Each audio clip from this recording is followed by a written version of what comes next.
চলো আজকে বানাই থুকপা। অরিজিনালি থুকপা হলো একটা টিবেটিয়ান ডিশ, যার অর্থ সুপি নুডলস।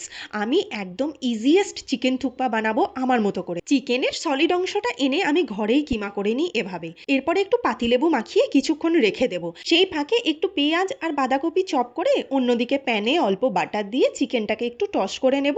তারপরে যত সবজি কেটে রেখেছি সব দিয়ে ফ্রাই করব। দেখো, শীতকাল যেহেতু সবজির মরশুম, তাই ঘরে যত সবজি আছে সমস্ত কিছু অ্যাড করে এটাকে মেন কোর্স হিসাবে রাতের ডিনার বানাচ্ছি। জানো, থুকপাতে না নুডলসটাকে জলে সেদ্ধ করে আলাদাভাবে তার ওপর স্টিয়ার ফ্রাই করা chicken, veggies, chilli oil add করা হয়, কিন্তু আমি এখানে না সমস্ত কিছু একসাথে দিয়ে দিয়েছি, because this is the convenient way to make it up. তেলে ফাইন চপ করা আদা রসুন দিয়ে ঘরে চিলি ফ্লেক্স না থাকায় একটা শুকনো লঙ্কা এভাবে কুচিয়ে দিয়েছি। ব্যাস, এরপরে ম্যাগি আর তার মশলা দিয়ে যতটা স্যুপ খাবে সেই পরিমাণ জল দিয়ে দিলেই হয়ে গেল। শীতের রাতে গরম গরম এক বাটি